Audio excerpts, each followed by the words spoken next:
pour des millions de gens vivant dans les pays en voie de développement, l'éducation et les soins de santé ne sont qu'un rêve lointain.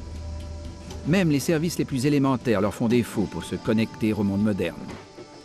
Les routes, les chemins de fer et l'énergie électrique sont essentiels au développement.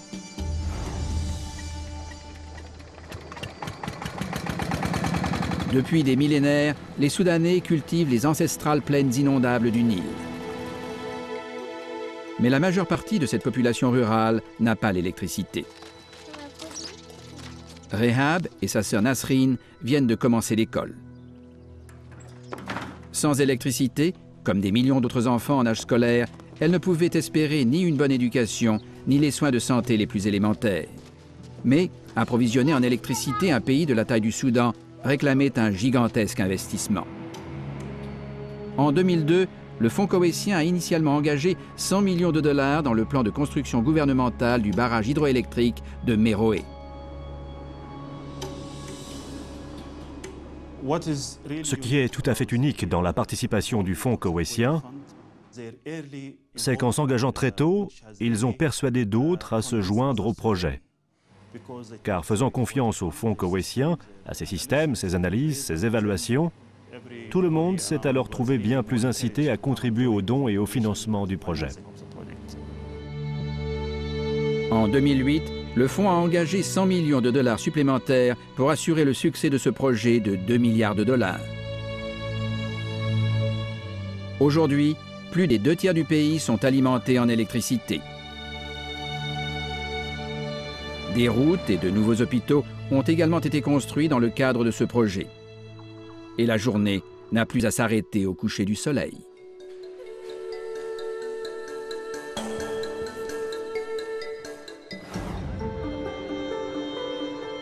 L'Ouzbékistan a acquis son indépendance de l'ex-Union soviétique en 1991. Depuis, le pays a dû développer son économie nationale. La cité antique de Samarcande, sur la route de la soie, est sa principale attraction touristique. Mais situé à 300 km de la capitale, Tachkent, il était impossible de faire l'aller-retour dans la journée sur les vieilles locomotives diesel.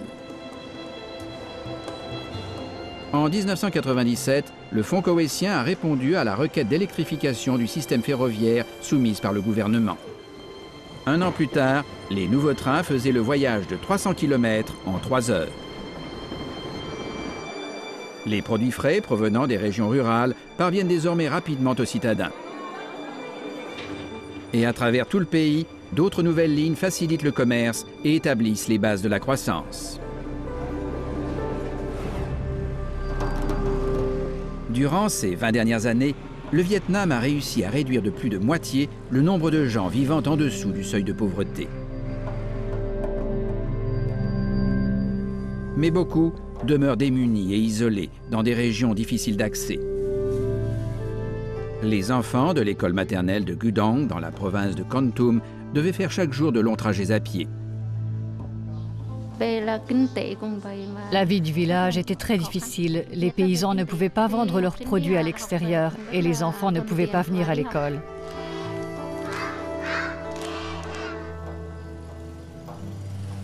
Le Fonds koweïtien a accordé des prêts pour des projets d'irrigation destinés à étendre la production agricole dans les régions montagneuses du centre. Il a également contribué à la construction d'une route de 42 km reliant les communautés isolées aux centres urbains. Les marchés ont été ouverts, permettant aux agriculteurs de se sortir de la pauvreté et d'assurer l'éducation de leurs enfants.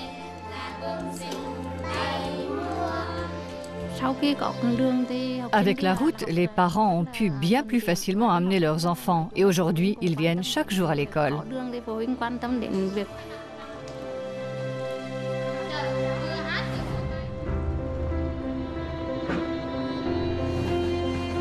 Tandis que dans le monde industrialisé, il va de soi d'accéder aux services de base, le Fonds koweïtien est attaché à améliorer le niveau économique des pays en voie de développement.